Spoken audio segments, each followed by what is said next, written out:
세상의 모든 지식 언더스탠딩. 네, 여러분들이 또 네. 애타게 기다리시던 언더스탠딩. 그렇게 너무도 좋아하시니까 또 저희가 안 할 수도 없고. 예. 그럼요. 매일 하자니 또 저희도 나름대로 귀찮기도 하고 이제. 그래도 매일 해야죠. 귀찮지 않습니까? 좀 귀찮습니다. 그죠? 귀찮은 것보다 좀 힘듭니다. 그렇지만 뭐 여러분들 기다리시니까 예. 저희가 또 열심히 해야죠. 네. 시청자분들은 니들이 하는 일이 뭐가 있다고 힘드냐 바로바로 반응이 오고 있으나 네. 뭐라고 딱히 말할 수는 없는데 힘들어요. 굉장히 이상하게 힘듭니다. 여러분도 한번 해보시면 뭐지 왜 힘들지? 저희도 왜 힘든지 모르겠는데 네. 굉장히 힘듭니다. 유튜브가 그런 것 같아요. 자, 오늘은 그래도 이 프로가 좋아하는 부동산 이야기를 또 부동산 얘기는 부동산 얘기인데 좀 특이한 부동산. 리츠 정도는 뭐 아주 특이하진 않죠. 어쨌든 완전 부동산은 아니니까. 근데 오늘은 그 리츠 중에서도 네. 글로벌 리츠를 글로벌 리츠. 합니다. 그러니까 오늘 위험한 주제네. 근데 이게 국민연금 같은데도 네. 작년에 그래도 대체 투자에서 나름대로 성과가 괜찮았어요. 조금 낫다면서요. 대체 투자가 뭐냐면 그냥 다른 나라 빌딩 사는 거예요. 그렇죠. 그나마 네. 그게 낫다고 하는데 우리도 뭐, 글로 가자. 리츠는 사람들이 인식이 안 좋아요. 요즘 네. 많이 빠져서. 그래서 좀 들어보고 예. 도대체 리츠는 어떻게 해야 되는지 글로벌 리츠는 뭐가 좀 다른 건지 그런 것도 좀 여쭤보겠습니다. 그리고 관심이 없으시더라도 여러분들은 뭐 대체로는 한 200억 정도는 기본적으로 현금 갖고 계시는 분들이라서 네. 이것저것 투자 권유가 들어올 겁니다. 그 중에서는 또 뭐 글로벌 리츠를 뭐 하라 뭐 이런 투자 있을 텐데 오늘 네. 잘 배워두시면 네.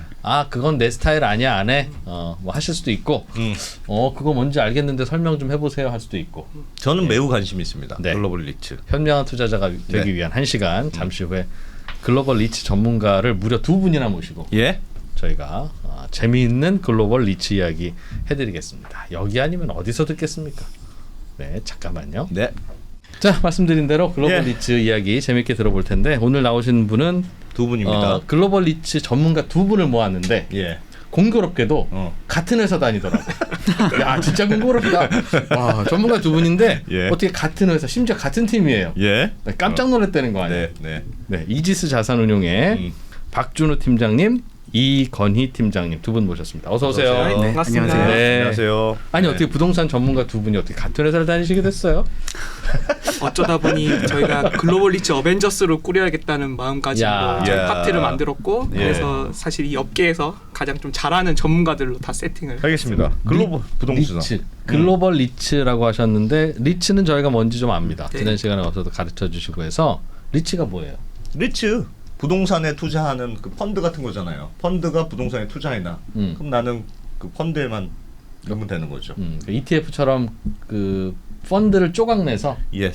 거래하는 뭐 그런 개념으로 이해하고 있는데 거기에 글로벌 붙은 거면 그 빌딩이 외국 빌딩이다. 이렇게 그것만 생각하면 다른 되죠? 겁니까? 네. 리츠라는 게 뭐 각 국가마다 비슷한 제도를 운영하고 있는데요. 사실 우리나라에도 2001년도에 리츠라는 제도가 처음으로 들어왔고 예. 지금 미국에서는 1960년대 리츠라는 게 처음으로 탄생을 했어요. 네. 그 이후로 뭐 대부분 선진국에서 리츠 제도를 운영하고 있는데 저희가 여기서 말씀드리는 글로벌 리츠라 함은 우리나라뿐만 아니라 뭐 글로벌 주식처럼 뭐 미국 리츠, 영국 리츠, 독일 리츠, 일본 리츠 글로벌하게 이제 다양한 리츠에 투자하자 이런 의미에서 말씀드리는 겁니다. 해외에 상장돼 있는 리츠에 투자한다. 네, 맞습니다. 조금 다른 점이 있습니까? 국내에 상장된 리츠와 해외에 글로벌 상장된 리츠. 글로벌 리츠는 뭐가 좀 저는 특징이 조금 달라요? 원론적인 얘기일 수는 있는데 예. 최근 몇 년 동안에 해외 주식 투자가 굉장히 활성화되었잖아요. 예. 뭐 첫 번째 이유로는 증권사에서 해외 매매 시스템이 굉장히 잘 발전되었고 뭐 두 번째로는 여기 3프로 TV처럼 다양한 매체들에서 해외 주식에 관해서 정보를 많이 제공합니다. 언더스탠딩입니다 여기는.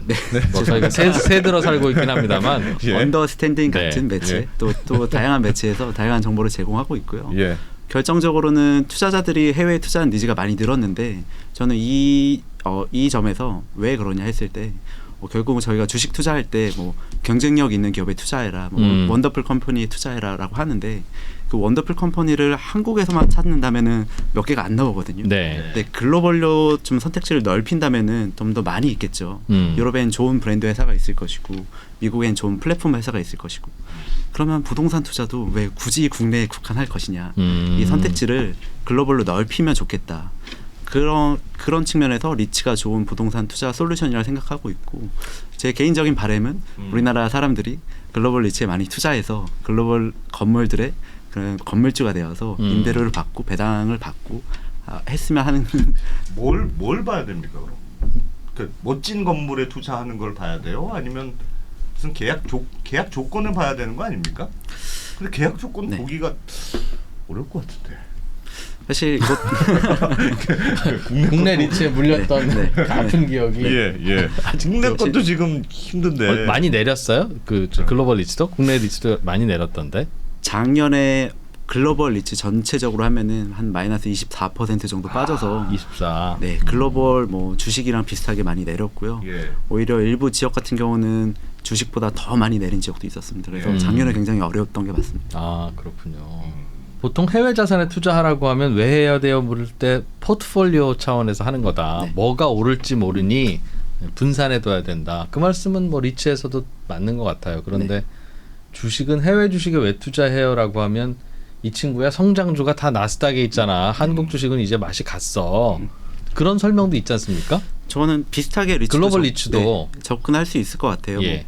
뭐 쉽게 예를 들어서 지금 우리나라랑 영국이랑 대학교 입학 정원 수가 비슷하거든요. 네. 대략 1년에 한 50만 명 정도 대학 입학 정원이 돼요. 근데 우리나라는 지금 신생아 수가 한 해 태어난 신생아 수가 30만 명이 깨져서 지금 네. 내려와 있는데 네. 영국 같은 경우는 신생아 수가 한 60만 명 정도 되고요. 영국은 워낙 글로벌 탑 10 안에 들어가는 대학교들이 많다 보니까 해외 유학생도 굉장히 많아요. 예. 그러면은 지금 정원 수는 비슷한데 음. 여기 만약에 기숙사 리츠에 투자한다고 했을 때 만약에 아. 국내에 기숙사 리츠가 있다고 한다면 진짜 확 와닿는다. 네. 아. 그러면은 여기 인구가 늘어나는 곳에 투자할 것이냐 아니면은 그렇지. 인구가 앞으로 줄어들어서 경쟁이 더 치열해지는 쪽에 투자할 것이냐 기업과 마찬가지로 순전히 경쟁 강도를 따져서 투자할 수도 있는 거죠. 네. 네, 사실 좀 더 이제 첨언해서 말씀드리면 예. 이 글로벌 리츠 같은 경우에는 본격적으로 성장을 시작한 게 이제 1990년부터 미국에서 네. 급속도로 성장을 했고요. 어떻게 보면 과거 30년 기간 동안 이 충분히 리츠들이 규모 확대를 해놨습니다. 그래서 어떻게 보면 한국은 2018년부터 본격적인 성장을 시작하다 보니까 네. 이 각 리츠들의 규모가 좀 작은 측면이 있어서 어떻게 보면 이 리츠 글로벌 리츠보다 규모가 작다는 거는 좀 더 자산 개개인 리스크 개개별 자산의 리스크를 좀 떠안는 경우가 있거든요. 하지만 글로벌 리츠는 충분한 포트폴리오를 갖추고 있기 때문에 어떻게 보면 그 리츠를 산다는 거는 그 지역 그 하위 부동산 섹터를 그 시장을 산다라고 이해하시면 됩니다. 예를 들어 미국에 상장되어 있는 물류 부동산 리츠를 투자한다라는 예. 얘기는 미국 물류 시장에 투자한다라고 할 정도로 그 리츠 규모가 충분히 크기 때문에 물류창고 사는 거예요? 맞습니다. 물류창고 포트폴리오를 이제 살 수 있는 그런 좀 투자다. 그러다 보니까 개개별 자산에 대한 분석보다는 그 포트폴리오 그리고 그 시장 트렌드를 통해서 많이 야. 투자 로직을 좀 갖추고요. 그리고 또 하나 흥미로운 거는 이 30년간 발전 과정에서 각 리츠들이 전략적으로 선택했던 게 자기가 잘하는 분야에 특화시켜서 성장을 했습니다. 예를 들어 기존에는 나는 뭐 물류도 가지고 있고 오피스도 가지고 있는 리츠였다면 투자자들이 좀 더 투자하기 쉽게 하기 위해서 나는 물류 위주로만 성장하겠다. 왜냐하면 우리는 이걸 잘하니까. 예. 그리고 나는 오피스 위주로만 투자하겠다. 이런 식으로 각 섹터에 특화된 리츠들이 지금 굉장히 잘 성장해 있거든요. 예. 그러다 보니까 진짜 자기 전략적으로 좀 어느 지역 어느 이 부동산 섹터가 좋을 것 같다라고 투자할 때는 이 글로벌 리츠를 투자하는 게 사실 가장 좋은 수단입니다. 왜냐하면 사실 한국은 좀 그렇게 섹터 특화가 조금은 이게 좀 낮고 네. 그리고 이제 좀 규모가 건물이 많지가 않아요. 맞습니다. 규모가 좀 리츠 작아서 하나에 건물 한 3개 담고 네. 있고 뭐. 맞습니다. 그 차이가 좀 있습니다. 네. 지난번에 오셔서 국내 리츠 얘기할 땐 이런 얘기 안 하셨나요? 그때 또 그게 더 좋다고. 장단점이 있습니다. 근데 이제 미니멀한 매력 이런 거 우리나라 리츠는 좀 더 귀요미 부동산 투자스럽죠. 어떻게 보면 약간 글로벌 리츠는 좀 더 기업 투자스럽습니다. 왜냐하면 이 리츠들이 특히 미국 리츠를 예로 들면 한 번은 들어보셨을 수 있을 텐데 이 리츠가 엄밀히 말하면 이 자기관리 리츠와 위탁관리 리츠로 나뉩니다. 네. 그게 이제 주로 미주 쪽은 자기관리, 한국을 포함한 아시아는 위탁관리로 나뉘는데 차이가 뭐냐면 간단하게 리츠라는 비이클이 있으면 이 매니지먼트 경영을 하는 이 회사가 밖에 있는 경우가 위탁 관리입니다. 그 얘기는 우리가 리츠를 산다. 이 얘기는 이 펀드를 사는 건데 네. 그 펀드를 관리하고 투자 전략을 세우는 거는 밖에 있습니다.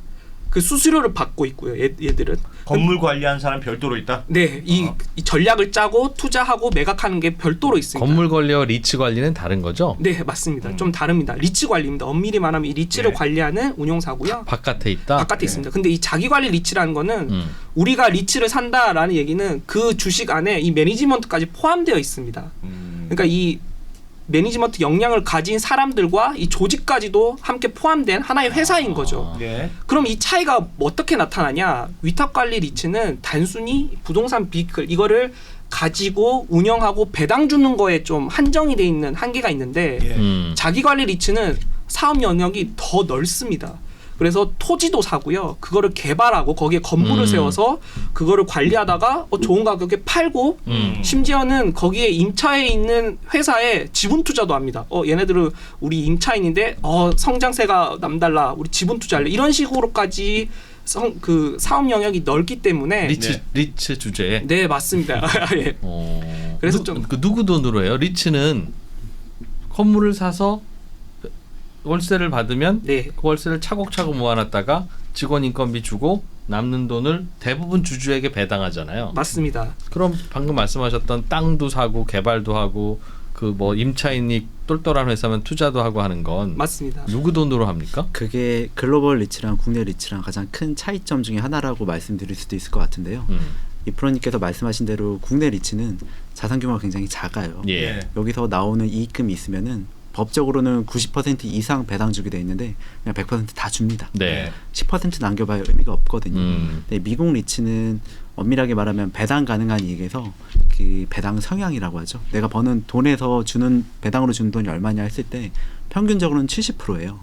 오, 작네요. 예, 70%고요. 그냥 저스트 배당주일 뿐이군요. 네, 70%인데 30%를 남겨서 뭐 하냐 했을 때, 예. 그러니까 예를 들어 우리나라의 어떤 리츠가 1년에 버는 돈이 예를 들어 200억이다. 네. 이 중에 10% 남긴다 그러면 20억이잖아요. 네. 20억 갖고 할 게 없죠. 건물 뭐 사기도 애매하고. 네. 리츠 관리 직원들 회식이나 하고. 네, 아파트 하나 사겠네. 아파트. 네, 아파트 하나 살 수 있죠. 네. 근데 미국에 아까 말씀해 주셨던 것처럼 뭐 건물 2,000개 이렇게 갖고 있는 리츠다.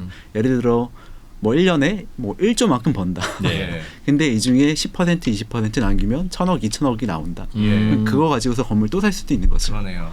네, 규모의 경제가 굉장히 좀 다르다라고 볼 수 있을 것 같고요. 사실 법적 요건도 조금 다릅니다. 부동산 투자 회사 주식이구나. 맞습니다. 리츠는. 그래서 조금 아까 장단점이 있다고 한 게 한국 네. 리츠는 배당 성향이 높아서 배당률이 좀 높습니다. 그 건물에서 나오는 배당을 온전히 다 받아갈 수 있다라고 생각할 수 있는데 예. 엄밀히 말하면 글로벌 리츠 중에서도 좀 약간 더 미국 리츠 같은 경우에는 온전히 다 받지는 못하고 어느 정도 그래서 배당률이 살짝 낮습니다. 네. 그래서 이런 장단점이 있기 때문에 뭐 한국 리츠가 꼭 나쁜 건 아니고 미국 리츠가 꼭 좋은 건 아니다라고 이해하시면 아니 될 것 그러면 같습니다. 배당을 덜 해주면 그 돈 가지고 부동산을 더 사요. 네. 아니면 뭐 관리하는데 돈을 쓴다는 일종의 설비 투자를 하는 거지 않습니까? 맞습니다. 예. 그러면 수익률이 더 높습니까?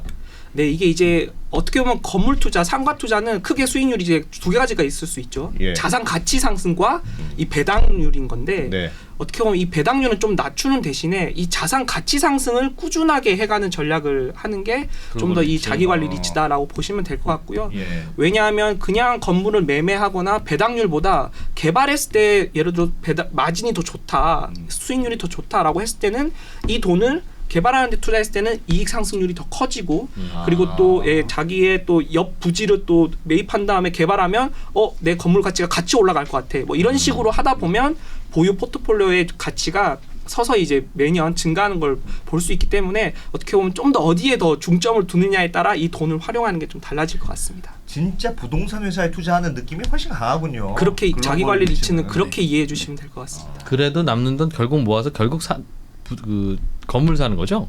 네, 맞습니다.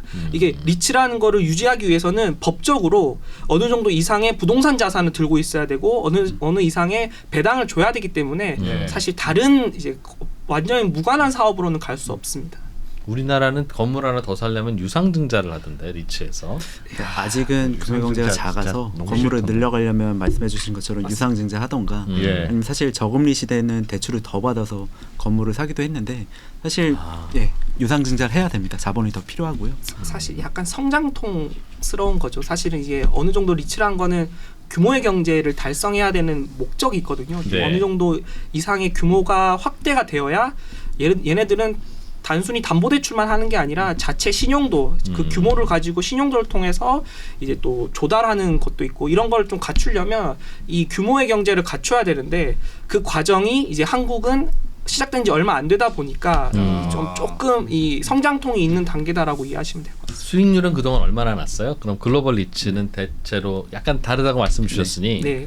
뭐 배당 수익률 내지는 뭐 제가 주가 수익률 어느 정도 어떤 상황인지 네. 좀 보죠. 여기 장표를 통해서 말씀드리면요. 네. 사실 제가 되게 좋아하는 장표인데 이게 미국 리츠 위로 기준이고요. 올라가는 장표. 네. 우상향하는 그래프고요. 예. 미국 리츠가 1960년대 처음으로 나타나서 지금까지 가장 오래된 역사를 가지고 있습니다. 그 보시면은 중간중간 뭐 최근에 코로나 팬데믹 사태 아니면 2008년도에 금융위기, 예. 98년도에 아시아 외환위기 다양한 위기를 겪으면서 중간중간 부침을 겪었어요. 근데 네. 말씀드리고 싶은 건 그 부침을 겪으면서도 결국 우상향했다라는 걸 말씀드리고 싶고 이 수익률을 여쭤보셨는데 이 그래프가 로그 그래프거든요. 근데 보시면 이 한 칸이 10배입니다. 1970년대 투자했으면 지금 2칸 올라갔죠. 예. 10배 곱하기 10배니까 100배가 났고 현재는 70년 초반 대비해서 작년 말 기준으로 하면 현재까지 200배가 난 자산이거든요. 예. 근데 이걸 연평균으로 계산해 보면은 연평균 수익률이 11% 정도예요. 근데 이게 얼마나 높은 거냐라고 했을 때 이 부분에서 사람들이 굉장히 의아해하시거든요. S&P 500이 10.5% 정도고요. 나스닥은 그보다 더 낮습니다. 그러니까 되게 이상하다고 생각하시는 게 아니 리츠가 좋은 건 알겠는데 주식 수익률보다 더 높네? 라고 그렇죠. 생각을 하세요. 예. 그래서 저는 한 두 가지 측면에서 개인적으로 생각을 하는데 왜 저런 일이 벌어지는지, 왜 부동산이 더 좋은지 수익률이. 네, 엄밀히 말하면 리츠가. 근데 첫 번째는 우선 리츠는 대표적으로 글로벌하게 다 법인세를 면제받는 혜택을 가지고 있거든요. 예. 뭐 예를 들어서 어떤 기업이 100이라는 수익을 버는데 이 중에 20은 법인세로 내고 80이 주주한테 귀속이 되죠. 예. 근데 리츠는 100이라는 걸 벌었으면 100이 다 주주 겁니다. 그래요? 그게 배당을 장기간 하니까 법인세를 안 내는 게 아니고 배당 그런 것들을 혜택을 가져가는 거죠. 예. 배당도 해야 되고 남는 돈 일부는 재투자하기도 하는데 예. 배당할 때도 일반 기업들은 세금 다 떼고 나서 남은 그렇죠. 돈 갖고 배당하잖아요. 네, 네. 근데 리츠는 세금 낼 필요 없이 배당하고 있다. 이게 다 그럼 주주 우리도 것이다. 언더스탠딩을 리츠로 바꿀까? 이렇게 그러니까 리츠 바꿔 이거 해가지고 괜히 우리 법인세 내지 말고 아니, 건물 하나 사면 되잖아 우리가. 네. 네, 자산의 뭐 일정 수준 이상 예. 다 아니, 자산이 임대 이게 뭐가 있습니까? 우리 자산 이게 뭐 해봐야 마이크 2개 있는데 우리 빌딩 하나 사면 네. 그게 자산의 거의 99.9예요. 빌딩 살 돈이 없잖아요. 론을 좀 어떻게 제 두 번째 이유로는 예. 제 개인적인 생각으로는 보통 새롭게 혁신을 만들어내는 기업이 기존에 있는 기업들을 파괴하면서 성장하는 경향이 있어요. 그래서 보통 파괴적 혁신이라고 하죠. 저희 뭐 쉽게 예를 들어서 저희 지금 다 스마트폰 가지고 있는데 네. 예전에 스마트폰 없을 시절에 그때 핸드폰 만들었던 기업들 뭐 예를 들어 뭐 모토로라나 유럽에서는 노키아 같은 기업들 사실상 개인적으로는 제가 그 기업들 지금 뭐 하고 있는지 잘 모르겠거든요. 예. 아니면 스마트폰 이전에 저희 MP3 플레이어 네. 썼었는데 그거 잘 만든던 기업도 지금 굉장히 쇠퇴해 있죠. 예. 그 이렇게 기업들은 경쟁 강도가 굉장히 치열해서 새로운 기업들이 나타지만 그 기업들로 인해서 파괴되면서 오히려 쇠퇴하는 기업들이 있다. 예. 반면에 리츠 한정된 입지를 가진 부동산은 그런 경쟁 강도에 있어서 기업만큼 그렇게 치열하지는 않습니다. 요 땅이라는 게 해외에서 수입할 수도 없고 공장에서 찍어낼 수도 없죠. 이게 굉장히 좀 유한한 자산, 제한된 자산이다 보니까 기업 대비해서 이 경쟁 강도가 좀 낮았고 이 가치는 꾸준히 우상향해왔다. 그런 점들이 뭐 장기간 봤을 때 S&P 500보다 리츠가 더 높은 수익률을 내고 있는 요인이다 이렇게 생각하고 그러네요. 있습니다. 좋은 땅은 100년 전에도 좋은 땅이었고 지금도 좋은 땅이고. 진짜 놀랍다. 그러니까 투자는 20년 전에 국내 상장 시장을 보더라도 우리나라에서 잘했던 그런 산업들, 뭐 조선업들 아니면 뭐 철강업들 이런 것들이 지금 20년 전보다 주가가 더 내려와 있거든요. 예. 근데 20년 전에 뭐 그 당시에 좀 비싸게 샀더라도 서울 좋은 자리에 입지를 갖고 있는 부동산이라면 당연히 대부분 다 올라와 있겠죠. 네, 팀장님. 글로벌 리츠는 제가 뭐 잘 안 봐서 모르겠습니다만 국내 리츠의 경우에는 네. 남들이 떨어질 때는 같이 왕창 떨어지고 네. 남들 올라갈 때는 또 안 올라갑니다. 어? 제가 조금 기다리면 같이 올라가는 거 아닙니까? 아 진짜 안 올라갑니다. 제가 강조드리고 싶은 거는 예. 이 차트가 굉장히 장기 차트입니다. 아, 이 차트가 네. 굉장히 차트 자체가 장기적으로 생각해야 중간에 된다. 제가 말씀드렸던 건 뭐 예. 팬데믹 사태, 리먼 사태 다양한 걸 겪으면서도 결국은 올라왔다 말씀드리고 싶은데요. 네. 지금은 뭐 어느 시점이 주식 시장에서 리츠의 주가가 바닥인지는 저희도 말씀드리기가 굉장히 어렵고 예. 누구든 그걸 맞출 수 있는 사람은 없다고 생각하는데 네. 현재 분명히 좀 저평가 영역에 들어가 있다 생각하고 있고요. 글로벌 리츠 우리나라보다 역사가 더 오랜 기간 쌓였던 리츠 입장에서 보면은 결국은 그 저평가했던 것들을 다 해소하고 결국 우상향했습니다. 그것을 믿음으로 투자하시는 거죠. 그럼 리츠들 사이에서는 주가 변동이 매우 심해요. 즉 주식은 네. 이 친구야 애플을 잘 골랐으면 그렇지만 네. 좀 엉뚱한 주식 골랐으면 큰일이다 지금. 네. 삼성전자 골랐으면 그나마 괜찮지만 그런 게 있잖아요. 네. 리츠도 그렇습니까? 그럼 리츠가 잘 골라야 잘 골라야 됩니까? 아니면 리츠는 다 그냥 같이 묻어갑니까? 좀 큰 틀에서만 보면은 사실 리츠의 변동성이 S&P 500보다 높아요. 변동성이요? 네. 부동산이면 더 안정적이어야 되는 예. 거 아니한데 네. 제 개인적으로는 S&P 500의 구성이 너무 좋습니다. 미국은 여기 테크 기업도 있고 예. 제일 잘 나가는 금융 기업도 있고 예. 작년에 다 어려울 때 에너지 기업은 좋았죠. 네. 근데 에너지 기업도 1위 기업이 있고 워낙 이 구성이 탄탄해서 네. 포트폴리오가 워낙 좋다 보니까 좀 더 안정성을 가지고 있다 이렇게 생각이 되고요. 리츠가 생각보다 변동성은 굉장히 좀 높은 자산이다. 예. 대신에 수익률도 높은 자산이다 이렇게 말씀드릴 수 있고 제가 큰 틀에서만 말씀드리면은 미국 리츠는 12개 섹터 하위 섹터로 이렇게 분류되어 있는데 한 30년, 한 50년 이 정도 장기 차트로 보면은 미국에서 주거용 부동산 굉장히 좋았습니다. 네. 네. 근데 반대로 가장 안 좋았던 건 호텔은 그 정도 수익률 내지 못했어요. 변동성은 굉장히 큰데 호텔은 수익률이 굉장히 좀 낮습니다. 최근에 보면은 사실 제가 약간 기업의 경쟁도가 높다라고 말씀드렸는데 네. 뭐 다양한 이유가 있을 수 있겠지만 지금 생각나는 거 하나는 호텔을 위협하는 새로운 기업 경쟁자가 생겼어요. 에어비앤비처럼. 네. 맞습니다. 아. 정확히 맞습니다. 아. 기존에는 이 제도권에서 이 숙박업이라고 하는 호텔 간의 경쟁이었다고 한다면 기존의 집들을 이용하면서 이제 관광 숙박업을 이용하는 이런 에어비앤비라는 큰 기업이 나타나면서 그 기업의 시가총액이 이만큼 큰데 호텔 기업들의 시가총액이 좀 줄어들었죠. 네, 그리고 일단은 좀 공급이 많아질 수도 있겠구나. 네, 그리고 좀 더 이제 첨언 드리면 사실 부동산이란 거는 모든 좀 산업을 비즈니스를 하기 위한 인프라스러운 자산인 거죠. 예를 들어 헬스케어라는 산업을 하기 위해서는 연구소도 필요하고 뭐 병원도 필요하고 이런 부동산 건물이 필요하고 네. 또 예를 들어 이커머스 사업을 하기 위해서는 각 주요 지점마다 물류 창고를 가지고 있어야 또 배달 시스템도 구축하고 더 그렇군요. 거기에는 또 그런 부동산이 필요한 거죠. 사실 그거에 맞춰서 부동산 가격도 다르게 움직였습니다. 그래서 글로벌 리츠를 투자할 때 사실 가장 먼저 염두에 둬야 될 거는 이 부동산을 좀 더 섹터 단위로 쪼개서 어떤 섹터, 어떤 부동산이 요즘 가장 인기가 있고 좀 거래 수요도 많고 임차 수요도 많은지 파악하면 그게 어떻게 보면 리츠 주가로 이어질 수 있습니다. 그래서 예를 들어 최근에 가장 화두였던 팬데믹 이후에 이커머스 산업의 예. 성장에 맞춰서 물류. 리츠가 굉장히 좋은 모습을 보였고요. 예. 반면에 팬데믹 때 재택근무 활성화에 따라서 가장 안 좋았던 게 오피스였습니다. 그러니까 예. 이런 식으로 리츠 주가가 조금의 차이가 아니라 크게 나거든요. 섹터별로. 그래서 예. 이렇게 좀 트렌드에 맞춰서 좀 접근하면 아마 더 쉽게 투자할 수 있을 것 같습니다. 그럼 그 실물 부동산 가격보다 더 떨어지거나 그래요?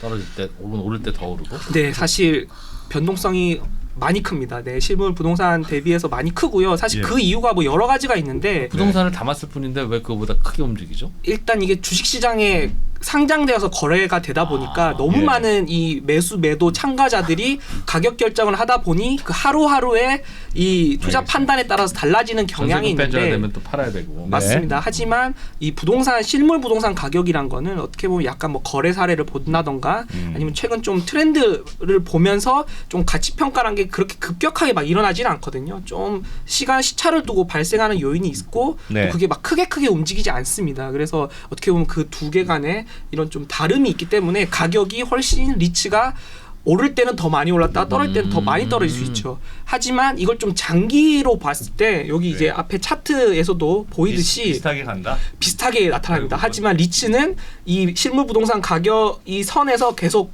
왔다 갔다 하는 변동성을 보이면서 움직임을 같이 하고 있다라고 이해하시면 될 것 같습니다. 알겠습니다. 그러면 제가 궁금한 게 실물 부동산에 비해서 더 고평가가 됐다가 저평가가 됐다 그렇다는 뜻이잖아요. 맞습니다. 그러면 일반적인 주식은 왜 우리가 밸류에이션 평가할 때 무슨 PER, PBR 뭐 이런 지표를 보잖아요. 맞습니다. 그럼 리츠는 뭘 보면 됩니까? 네, 사실 리츠를 밸류에이션 하는 방법은 네. 이 리츠의 속성이 부동산인데 상장된 주식이다 보니까 예. 부동산 관점에서도 밸류에이션을 평가하고요. 그리고 주식 관점에서도 밸류에이션을 또 평가합니다. 그리고 예.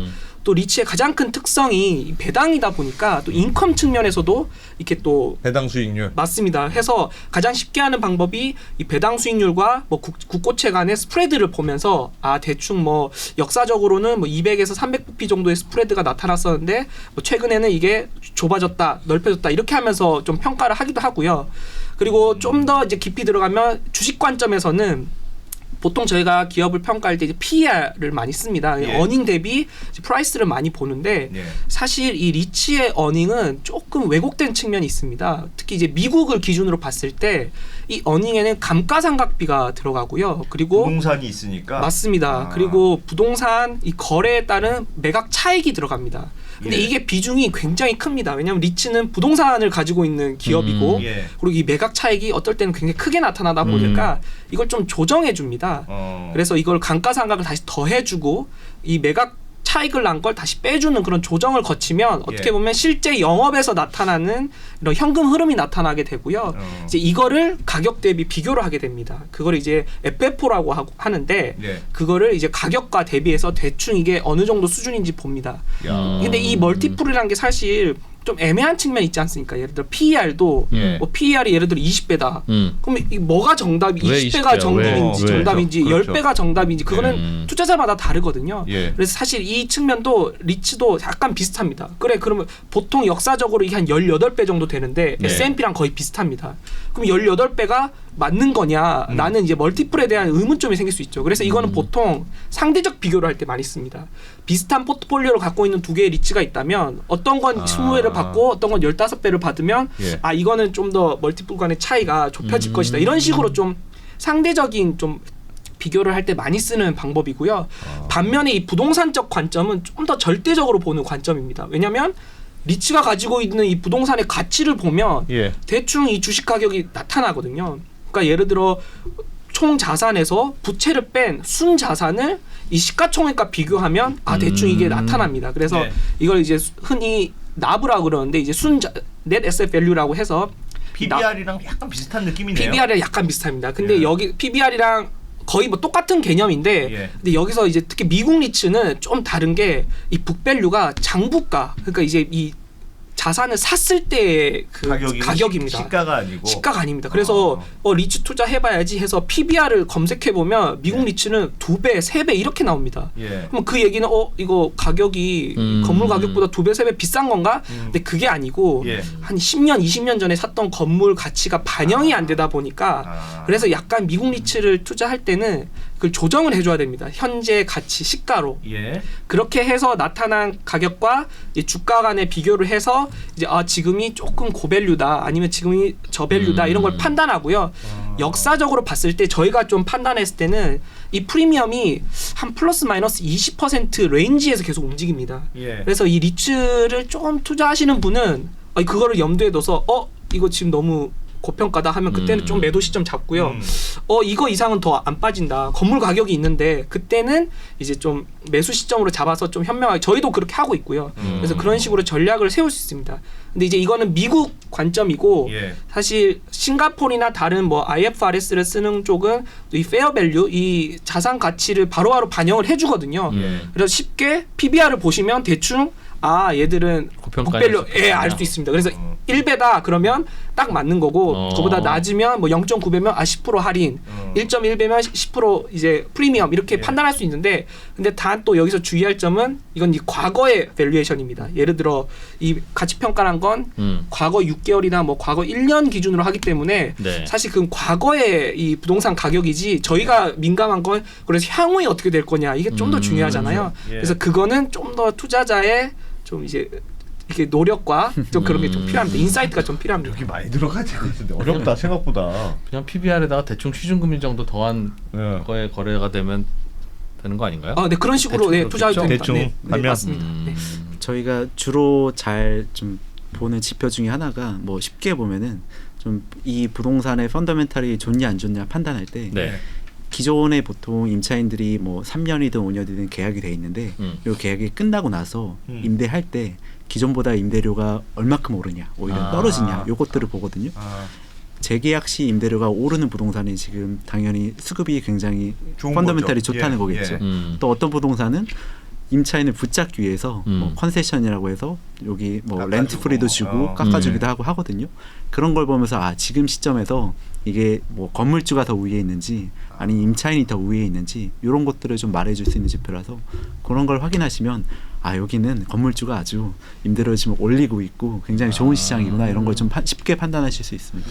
어떤 리츠는 막 그런 걸 자랑하는 게 있던데 우리는 장기 계약을 했어. 네. 그래서 렌트료를 장기간 얼마로 픽스해놨어. 이게 얼마나 안정적이니. 맞습니다. 이런 리츠들이 있던데 그런 건 좋은 겁니까?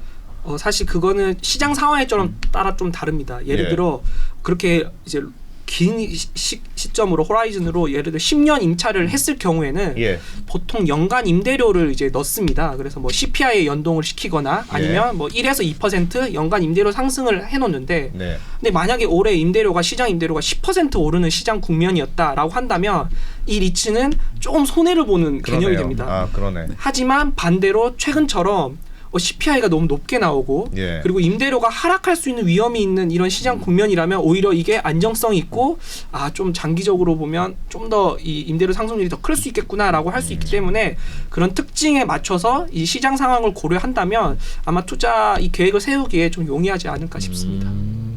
대체로는 고평가인지 저평가인지가 계산이 좀 빨리 나오는 편이겠네요. 주식보다. 주식보다 훨씬 간단하고 쉽습니다. 간단하고 싶다. 그리고 주식만큼 그렇게 뭐 PBR 몇백 배, 뭐 100배 이상의 이렇게 고밸류에이션을 갈 이유도 없거든요. 예. 네. 그러면 지금 글로벌 리츠가 지금 우리가 관심을 갖게 괜찮은 시점입니까? 현재가 한참 마이너스 20%였다면서요 작년에. 우선 작년에 제가 마이너스 뭐 24% 이상 빠졌다고 했는데 예. 왜 이렇게 많이 빠졌는지를 먼저 말씀드리면은 예. 리츠의 펀더멘털이 굉장히 좋았어요. 작년에도 대부분 리츠들이 기업 뭐 이익이 성장을 했거든요. 근데 리츠 저희가 보통 상업용 부동산을 거래할 때 뭐 캡 레이트라는 밸류에이션을 많이 사용합니다. 캡 레이트? 네. 그 동네 전문 용어인 모양이죠. 좀 네. 뭡니까? 이게 뭐 우리나라 말로 이건 하면 알아둬야 된다. 자본 환원율이라고 하는데 쉽게 보면 내가 부동산을 얼마에 샀는데 거기서 나오는 순임대 수익이 얼마냐. 뭐 쉽게 말하면 임대 수익률이 얼마큼 나오냐. 근데 이게 뭐 예를 들어 작년에 독일 같은 경우는 리츠가 50% 정도 빠졌거든요. 반토막이 났는데 거기는 주거용 리츠가 한 대부분 차지하고 있는데 보통 주거라 하면 굉장히 안정적이잖아요. 수요가. 의식주와 관련된 곳이다 보니까 굉장히 공실률도 안정적으로 관리가 되는데 그러니까 밸류에이션이 비쌉니다. 이 임대 수익률 자체가 독일에서는 이 작년 재작년까지 제로 금리였거든요. 실제 국채 금리가 거의 마이너스 금리에 가까웠어요. 예. 그러니까 임대 수익률이 1.5%만 나와도 괜찮은 시장이었습니다. 네, 예. 은행에 맡기면 오히려 마이너스 스스로 떼고 주는데 예. 1.5% 수익률이 나는 건 괜찮았어요. 근데 작년에 저희가 보통 재작년 말까지만 해도 인플레이션 나와도 리츠는 괜찮고요. 금리 올라가도 리츠는 통계적으로 괜찮았습니다 했는데 저희 다 틀렸습니다. 네. 저희 생각보다 너무 인플레이션이 높게 나왔고 금리도 너무 많이 상승한 거예요. 예를 들어 아까 말씀드렸던 것처럼 주거용 주택의 순임대 수익률이 1.5%여도 괜찮았는데 금리가 3%, 4%까지 가니까 그렇지. 은행에 맡겨도 4% 주는데 뭐하러 더 리스크가 있는 1.5% 자산에 투자합니까? 그러다 보니까 가격이 떨어져서 이 임대 수익률을 올려놓은 거죠. 금리보다 더 높게. 그래서 작년에 금리가 이 캡 레이트랑 역전되면서 리츠의 리츠의 주가가 빠지는 결정적 요인이었다 이렇게 말씀드릴 수 있고요. 그만큼 올해 시장도 사실 금리가 가장 중요합니다. 그렇죠. 네, 유럽 같은 경우는 인플레이션이 미국보다 더 높게 나왔거든요. 뭐 전쟁이 발발해서 에너지 가격이 더 큰 폭으로 뛰어서 인플레이션이 10%까지 나왔어요. 이게 더 이제 빠르게 떨어져야 되는데 이게 떨어지는 걸 가정하고 채권 금리가 안정화된다면 지금 굉장히 투자하기 좋은 시기다라고 말씀드릴 수 있는데 이거는 사실 이 물가 상승률이 떨어지기까지는 그 간의 우여곡절이 있을 것 같아요. 그래서 언제가 정확히 바닥이다 이렇게 말씀드릴 수는 없겠지만 떨어지는 걸 가정을 한다면 아니면 지금 수준에서 유지되는 걸 가정을 한다면 충분히 이제 매력적인 그런 캡레이트를 보이고 있다. 그럼 캡레이트하고 시중금리하고 비교해서 캡레이트가 우위에 있어야 금리, 그러니까 기대 수익률이 높아야 리츠가 괜찮은 거고. 네. 그게 낮으면 별론 거고. 네. 지금은 금리가 예를 들어 독일 같은 경우는 3% 수준까지 올라왔는데 가격이 워낙 빠져서 이 캡레이트가 4% 이상으로 올라와준 거죠. 뭐 4%, 5% 정도 리츠마다 좀 다르지만 안저자산 대비해서 100bp, 200bp의 스프레드가 생겼다 보니까 그럼 이렇게만 거네. 유지된다면 괜찮은 거죠. 이게 떨어진다면 같이 떨어져 주니까 가격은 더 상승할 수 있는 요인이 되는 거고요. 그 지금처럼 채권 금리가 유지돼 준다면 다시 투자하기 좋은 시점으로 가격이 빠져서 투자 매력도가 다시 올라왔다 이렇게 볼 수 있겠습니다. 그리고 이제 앞서서 이제 어떻게 보면 제가 밸류에이션 방법이 3가지가 있다고 말씀을 드렸는데 그 중에 한 가지인 이제 일드 측면에서 말씀을 해주신 거고 사실 다른 2가지 측면을 봐도 다른 2가지 측면은 굉장히 좀 저렴한 국면입니다. 예를 들어 주식 측면에서 봤을 때는 이 PFF로 해서 멀티플을 본다고 했는데 장기 평균으로 한 18배 정도로 보통 움직입니다. 근데 지금은 15배 아래까지 떨어졌고요. 그래서 일반 S&P보다도 지금 더 싼 국면이고 그리고 부동산 관점에서도 아까 말씀드렸던 나브 대비해서 지금 저렴한 국면이어서 그걸 이제 보여주는 사례 중에 하나가 사실 리츠를 어떻게 투자하는가에 좀 달라지겠지만 부동산 관점에서 투자하시는 이 기관 투자자들은 지금 리츠가 싸다라고 해서 이 리츠를 그냥 인수해버리는 경우가 많습니다. 요즘 또 화두인 공개 매수를 이제 해서 아예 그 리츠를 통으로 그 포트폴리오를 사버리는 거죠. 왜냐하면 자기네들이 투자해야 되는 대체 투자 금액이 어느 정도 수준이 되는데 이거를 건물 하나하나 사기에는 시간도 너무 많이 들고 너무 많은 수수료 줘야 되고 이게 너무 하다 보니까 그냥 상장된 리츠를 통째로 몇 조짜리를 사버리는 경우가 많습니다. M&A 같은 느낌이네요. M&A 같은 느낌이고 그냥 인수해서 그거를 상장 철회해버리고 그냥 자기 사유화를 시켜버립니다. 그래서 그런 사례가 작년부터 좀 많이 있는데 그 얘기즉슨 지금 주가가 부동산 가치 대비 좀 많이 낮기 때문에 이런 게 많이 나타나는 겁니다. 그래서 이러한 발표가 나타날 때마다 주가가 거의 뭐 10에서 20%씩 하루 만에 뛰는 경우가 있는데 이제 그게 어떻게 보면 약간 주식 관점에서의 지금 투자가 많이 할인된 걸 좀 방증하는 게 아닌가라고 보실 수 있고요. 그다음 또 마지막으로 말씀드리고 싶은 거는 이제 실적 시즌이 이제 거의 막바지에 이르렀는데 2022년 실적 사실 리츠 실적은 꾸준하게 지금 상승하고 있습니다. 그리고 또 리츠가 2023년 이 가이던스를 제시를 하는데 우리들은 몇 퍼센트 정도 이익 상승할 것 같다. 대부분이 이 5% 내외에서 올해도 상승을 예상하고 있거든요.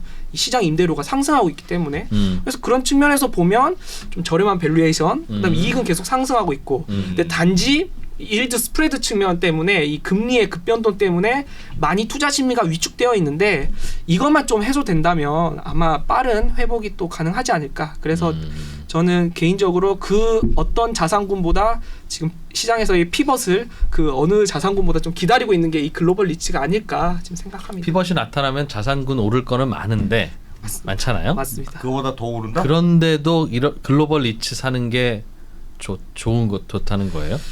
좋지는 않을 것 같은데요. 이 피벗이 되면 초기에는 많이 떨어진 급반등할 거 먹어야 되거든요. 근데 저는 지금 올해 주식시장에서 굉장히 좀 염려하는 요소 중에 하나가 글로벌 경기 침체가 어느 정도 올 것이냐 그냥 정말 둔화될 것이냐 마일드하게 둔화될 것이냐 아니면 정말 침체가 올 것이냐 라고 염려하고 있잖아요. 근데 말씀해 주신 피벗은 이게 침체가 와야지 피벗이 나올 거라고 생각하고 있거든요. 그러니까 뭔가 아파야지 피벗이 나올 텐데 그런 관점에서 기업들은 아프단 말은 기업의 이익이 실적이 둔화돼서 피벗이 나와야 된다 이렇게 논리로 갈 텐데 이 리츠라는 것은 대부분이 아까 프로님께서 말씀해 주신 것처럼 임대 계약들이 좀 장기간 되어 있어요. 기업들이 아프더라도 실적이 둔화되더라도 올해도 임대료는 상승해서 보통 리츠들의 이익은 더 늘어날 거거든요. 그냥 피벗은 리츠한테도 좋고 주식한테도 좋은데 네. 여기는 이익이 상승하면서도 피벗이 나오시는 것이고 이쪽 기업들은 경기가 침체되고 어려워서 기업 이익이 하향하는데 피벗이 나오는 것이라서 저희는 이게 좀 더 좋을 수 있다 이렇게 좀 설명드릴 수 있겠네요. 이렇게 좋은 건데 왜 떨어질 때 왜 이렇게 많이 떨어져요? 그러니까. 근데 저는 사실 제가 이지스 자산 운용에 와서 예. 기존에는 일반 투자자분들도 많이 만나셨는데 예. 여기서는 저희한테 돈을 맡기시는 대부분의 투자자가 기관 투자자예요. 근데 정말 기관 투자자랑 개인 투자자랑 많이 다르다라고 제가 좀 체감하고 있는 게 예. 항상 리츠의 기존에 뭐 리츠도 마찬가지고 주식도 정말 좋고 나서야 투자하시거든요. 개인 투자자분들 같은 경우에. 그러니까 내가 나야 공부를 시작하지. 네. 내가 나한테 절박하지 절박. 도대체 이게 뭐길래 떨어진 거야? 뭐 하는 거야? 야, 정확하게 좀 알아보자. 보통 이게 나한테 얘기가 들려와서 내가 예. 정말 투자하려고 할 때는 이미 많이 오르고 있는 그 순간이 많아요. 근데 사실 여기 와서 느끼는 건 기관 투자자들은 올해도 선제적으로 투자하기 시작했거든요. 원래는 부동산에 투자해야 되는 그런 네. 전문성을 가진 기관 투자자들은 실물 부동산 시장에서 살 수 있는 이제 부동산이 가격이 안 떨어지고 위해서 버티고 있으니까 예. 지금 예. 같은 부동산 측면에서 리츠를 봤을 때 리츠는 이만큼 많이 떨어졌네. 그러면 이거는 괜찮다라고 생각해서 선제적으로 투자를 하고 있는데 다만 이분들도 바닥은 언제인지 모르니까 분할해서 투자하고 계세요. 저희도 좀 할 수 있습니까? 네, 저희 공모 작은 상품이기 돈은 때문에 안 받습니까? 네, 저희가 펀드명 나중에 알려드리도록 하겠습니다. 충분히 가능하십니다. 공모 상품도 있고 네. 사모 상품도 사모 있고. 상품도 네, 있고. 저희는 어떻게 보면은 이지스 자산운용 특성상 예. 기관 투자자들을 많이 좀 하지만 예. 사실 이 리츠라는 거는 엄밀히 말하면 태생적으로 이 어떻게 보면 좀 개인들을 위한 상품이거든요. 예. 왜냐하면 이 상업용 부동산 특히 프라임급 자산은 개인들이 투자할 수 수가 있는 없죠. 수단이 없습니다. 네. 그래서 이걸 투자 기회를 주기 위해서 나라에서 제도적으로 이렇게 수혜와 아니면 의무를 이렇게 부과하면서 유지하고 있는 제도기 때문에 예. 그런 측면에서는 저희가 공모 상품을 내는 게 그래도 좀 더 이 취지와 맞을 것 같다라고 해서 원래 이지스에서는 그렇게 이렇게 기관 위주에 했지만 저희는 이제 공모 상품까지 해서 같이 다 하고 있습니다. 공모 상품도 있어요? 네, 다 같이 하고 있습니다. 그럼 공모 상품도 비슷한 포트폴리오를 담습니까? 좀 신경 좀 덜 쓰는 거 아닙니까? 그래도 저희는 항상 보통 식당은 탕수육 시키면 어. 룸으로 들어가는 탕수육이나 홀로 나가는 탕수육이나 똑같습니다. 네. 최소한 그거는 안 바뀝니다. 근데 펀드는 아무래도 A급을 내용물이 넣는 바뀌는 것 같아. A급을 넣느냐 B급을 넣느냐 이상해. 요리에 비유해 주셨는데 네. 들어가는 재료는 똑같습니다. 둘 다 저희가 생각하는 가장 좋은 퀄리티 있는 것들이 들어가고요. 예. 다만 이제 기관 투자자들, 전문 투자자를 하시는 펀드 중에서는 그분들은 말 그대로 전문 투자자이다 보니까 좀 요구 사항이 있으세요. 나는 계란은 넣지 마. 나는 그렇게. 이 비중을 좀 더 늘렸으면 좋겠어. 이렇게 요구 사항을 좀 맞춤형으로. 요구 사항을 좀 더 반영하는 편입니다. 그 레시피 넣으면 맛있습니까? 먹어보면 야 역시 이분이 뭐 좀 좀 아시네. 이거 야, 이 재료 넣었다라는 걸 어떻게 알았을까? 그 맛있다는 측면에서 이게 더 맛있냐 이런 것들보다 예. 제가 아까 포트폴리오 얘기하셨잖아요. 이거 투자하면 포트폴리오 효과가 좀 더 증대됩니까? 이런 측면에서 뭐 이런 겁니다. 우리나라 대부분의 연기금들이 예. 일부 자산들은 다 대체 투자를 하고 있어요. 근데 이 프로님께서 말씀해 주신 것처럼 대체 투자가 뭐냐 했을 때 대부분 부동산이거든요. 예.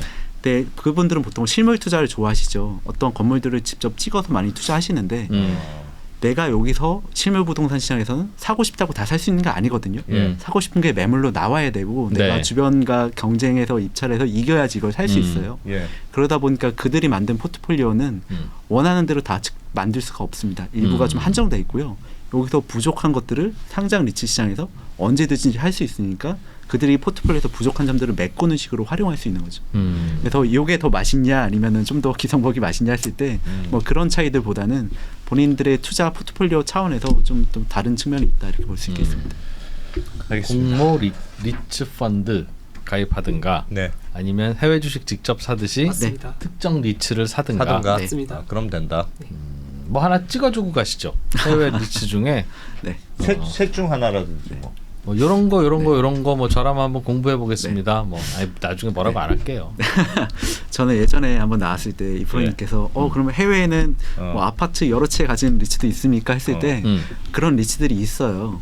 뭐 예를 들어 독일에는 뭐 임대 아파트를 막 50만 채를 가진 50만 세대를 가진 리츠가 있고요. 미국에서도 뭐 크게는 뭐 5만 채씩 가진 그런 리츠들이 있거든요.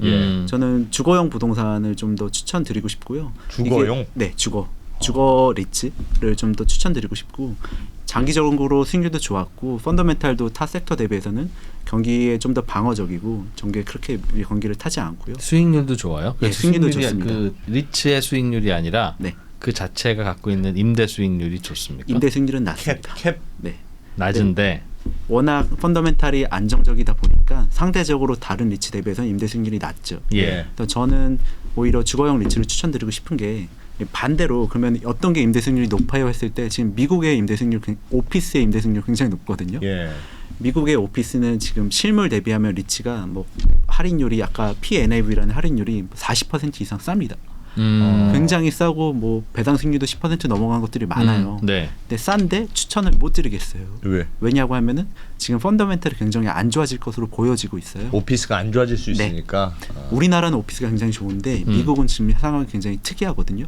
미국에서는 팬데믹 이후에 굉장히 장기간 재택근무가 이어지면서 사람들이 돌아오지 않고 있어요. 예. 오피스로. 네, 오피스로 안 돌아오고 있다 보니까 대부분 기업들에서 그럼 오피스를 좀 줄여야겠다 이렇게 하고 있거든요. 예. 근데 현재 보통 말씀드린 것처럼 오피스의 계약이 뭐 3년, 5년 이렇게 장기화되어 있다 보니까 예. 바로 줄이지는 않았는데 어떻게 하고 있냐 그러면은 이거를 뭐 전대차 내가 안 쓰니까 다른 사람한테 다시 쓰도록 시장에 전대차 시장에 올라오고 있어요. 예. 이 비중이 굉장히 올라오고 있거든요. 그렇다는 말은 앞으로 임대차 계약이 다가오면은 재계약을 하지 않고 여기서 떠날 확률이 높습니다. 그래서 그렇겠네. 앞으로 공실률이 늘어날 확률이 높기 때문에 싸지만 싼 이유가 있다 이렇게 말씀드리고 싶고 주거용 같은 경우는 좀 이런 것 같아요. 작년 뭐 재작년까지 국내도 부동산이 많이 올랐죠. 예. 이 무주택자들은 굉장히 거기서 허탈함을 느꼈는데 지금은 사람들이 다 부동산 가격 빠질 거라 생각하고 있잖아요. 네. 근데 또 마음 한편으로는 어떤 생각을 하고 있냐라고 봤을 때 예를 들어 10억짜리 아파트가 20억 될 때는 굉장히 마음이 불편했는데 이게 빠지면은 15억, 14억, 13억 여기까지 빠지면 나도 이번 기회는 사야겠다 이렇게 생각하시는 분들이 제 주변에 많거든요. 예. 왜냐하면 지금은 빠지는 시기지만 장기적으로 가면 다시 올라갈 거라는 생각이 전제되어 있는 거죠. 예. 네. 그런 의미에서 주거용 리츠가 이미 40% 50% 빠져 있다면 아까 20억짜리가 다시 10억이 된 거고 그러면 다시 똑같은 논리로서 충분히 살만하다. 장기적으로 봤을 때 이게 바닥인지 아닌지는 모르겠지만 예. 내 마음속에 나는 뭐 사람 마음마다 다를 겁니다. 20억짜리가 15억 됐을 때 살려고 하시는 분도 계실 거고 10억까지는 내려와야 된다 하시는 분도 계실 텐데 요 바운더리 있다면은 충분히 장기적으로 봤을 때 투자 매력도가 있다고 볼 수 있는 거예요. 독일에서는 베를린시가 통일 이후에 네. 한 주택 20만 채 정도 보유하고 있었는데 이것들을 다 민영화시켰어요. 지금 다 리츠들이 갖고 있거든요. 그리츠죠, 바로 그리츠. 네. 예. 근데 독일 정부가 좀 잘못 생각한 게 2005년도까지 인구가 좀 줄기 시작했어요. 그래서 앞으로 부동산 시장 어렵겠다고 해서 다 민간 기업에 팔았거든요. 공무원 판단이 맞기가 쉽지 않지. 근데 그 후로 이민자들이 계속 들어오면서 총인구가 다시 반등해서 올라가기 시작했어요. 그래서 그 임대료가 계속 상승하니까 말씀 주신 것처럼 임대료 동결법이 나왔거든요. 예. 베를린 시에서 임대료 앞으로 2019년도를 기준으로 해서 앞으로 올리지 말고 동결해라 나왔는데 이게 헌법재판소에서 위헌 판결 나서 현재는 그게 불법이고요. 임대료 상승하게 되어 있는데 이 상승률이 지역 인덱스의 10%를 초과하면 안 되는 쪽으로 막혀 있어서 좀 어느 정도 제한은 되어 있습니다. 근데 임대료를 아예 올리지 마라 이거는 위헌으로 결정됐습니다. 그럼 지역 인덱스의 10%라는 게 뭐예요? 해당 지역에서 임대료를 6년 동안 평균 내서 네. 이 지역은 뭐 예를 들어 임대료가 평당 뭐 5만 원이다라고 하면은 5만 5천 원까지만 받을 수 있는 거죠. 그 이듬해에는 네. 근데 이게 6년짜리 이제 평균으로 계속 올라옵니다. 그래서 이게 어느 한 해에 임대료가 폭등했다고 하면 시장 임대료가 그러면은 그만큼 올릴 수 없는 거고요. 이게 6년 평균 되니까 6년 평균을 항상 히스토리컬리 네. 같도록 유지해라. 네. 그래서 올라오긴 올라오는데 뭐 굉장히 평균에 따라서 올라오니까 이게 굉장히 어떻게 보면 안정적으로 어떻게 보면 소폭 올라오죠. 괜찮겠네. 네. 그러면 임대료를 마음껏 못 올리니까 임대주택 공급이 별로 없겠군요. 공급이 별로 없습니다. 그러니까 당연히 기존 임대주택은 네. 가치가 올라가겠지. 또 신규 임대주택에 대해서는 임대료 제한이 없거든요. 그래서 기존에 있는 리츠들은 새롭게 짓는 건물에 대해서는 굉장히 좋은 집에 높은 임대료를 받을 수 있는 그런 쪽으로 좀 더 집중하고 있습니다. 괜찮네요. 그러니까 이렇게 괜찮은 게 많은데 왜 나는 이상한 걸 들고 있어? 왜 수익률이 오늘도 또 떨어져? 국내 리츠 정말 미치겠어. 알겠습니다. 알겠습니다. 네. 이건희 팀장님은 뭐 하나 안 찍으십니까? 아, 네. 본인이 물린 거 찍어주셔도 돼요. 알겠습니다. 저는 사실 제가 이제 미국에서도 네. 물류 섹터를 담당을 하고 있는데 야, 국내 물류 리츠 진짜 안 좋은데. 맞습니다. 사실 이 물류 리츠가 과거 지금 최근에 가장 좀 변동성이 큰 섹터였습니다. 작년에도 글로벌 리츠가 좀 하락이 컸는데 예. 그걸 주도했던 섹터가 사실 물류 리츠였고요. 그 가장 큰 이유는 팬데믹 수혜로 가격이 너무 빠르게 상승을 했던 이제 2020년, 2021년이 있었습니다. 예. 근데 이게 금리가 상승하면서 이제 이 가격에 대한 이제 우려가 나타나면서 시장에서 주가가 크게 빠진 측면이 있었는데, 근데 사실 이 미국 큰 흐름으로 봤을 때 미국 내에서 일단 이 이커머스 섹터가 계속 성장하고 있습니다. 물론 팬데믹 때만큼의 비율은 아니지만 그래도 과거 대비 팬데믹 이전 대비해서도 많은 이 침투율이라 그러죠. 전체 소비에서 이커머스 네. 침투율이 네. 계속 상승하고 있고, 그러면 어쩔 수 없이 이 물류 창고는 계속 필요하거든요. 주요 거점마다. 예. 이제 그 이유 중에 하나가 미국에서는 이 운송비가 굉장히 많이 듭니다. 전체 예. 이 물류 산업에서 약 한 절반 가까이가 운송비인데, 반면에 이 창고 비용은 그렇게 크지 않습니다. 한 5%에서 10% 사이입니다. 예. 그러다 보니까 차라리 운송을 많이 할 바에는 주요 거점에 자기 물류 이 센터를 지어 놓으면 전체 비용을 낮출 수 있는 그런 효과가 있기 때문에 그런 측면에서 이 이커머스 산업의 성장은 계속 이 물류 창고에 대한 수요 증가로 이어질 거고, 두 번째로는 이 미국의 이 자국 내 생산 이 주의, 그래서 흔히 리쇼어링이나 아니면 이제 그 근처 미국 근처에서 생산하라고 하는 뭐 니어쇼어링 이런 게 요즘 많이 들리죠. 그래서 멕시코 지역이 국경 지역이 요즘 뭐 뜨고 있다거나 아니면 많은 글로벌 기업들이 생산 기지를 다시 미국으로 이제 들이고 있는데, 그 얘기는 이 또 제조에서부터 배달까지의 이 운송 시스템에서 물류 창고가 또 필요하게 되는. 그래서 어떻게 보면 비싼 물류 가격 때문에 주가는 많이 떨어졌지만 최근에 나타나고 있는 이 수요의 견조함이나 아니면 이 임대료 상승률이 굉장히 역사적으로도 보지 못한 수준의 지금 계속 임대료 상승이 나타나고 있습니다. 그렇기 때문에 저는 지금 밸류에이션은 어느 정도 조정 뒤에 적정한 수준이라고 보고 있고요. 하지만 이런 장기 트렌드로 봐서는 꾸준한 수요가 그리고 꾸준한 임대료 상승이 나타날 거라고 예상돼서 여전히 물류 창고 지을 때가 많아. 지어야 되는 수요가 많다. 네, 물론 이제 뭐 신규 물류 창고에 대한 수요도 있겠지만 사실 좀 더 중요한 거는 더 대도시 인근에 더 좋은 물류 창고. 근데 여기는 사실 신규 개발하기가 쉽지 않습니다. 왜냐하면 최근에 물류 창고에 대한 님비 현상. 왜냐하면 자기 사는 주변에 트럭 오는 거 싫거든요. 그러다 보니까 이런 입지를 확보하는 게 점점 어려워지는데, 이 리츠의 장점은 뭐냐?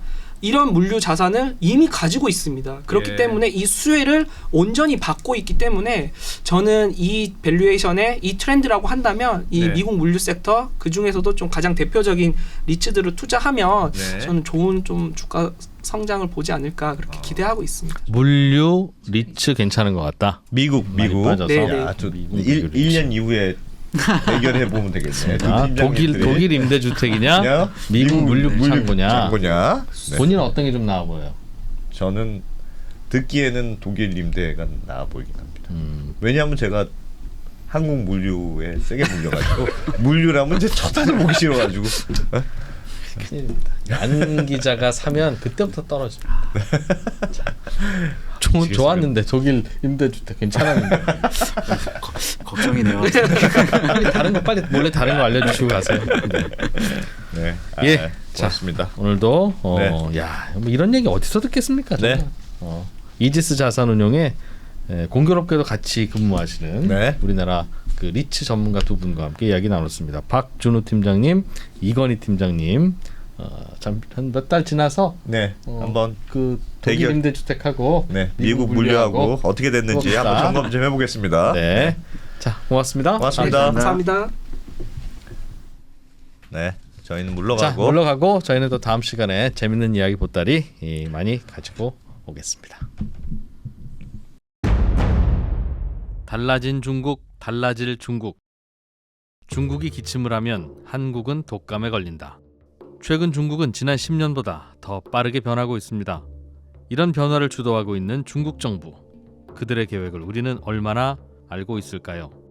중국의 정책을 제대로 이해하기 위해 만든 언더스탠딩 특강 시리즈 달라진 중국, 달라질 중국. 중국 전문가 이철 박사의 강연으로 만나보시죠. 지금 바로 영상 아래 링크를 확인하세요.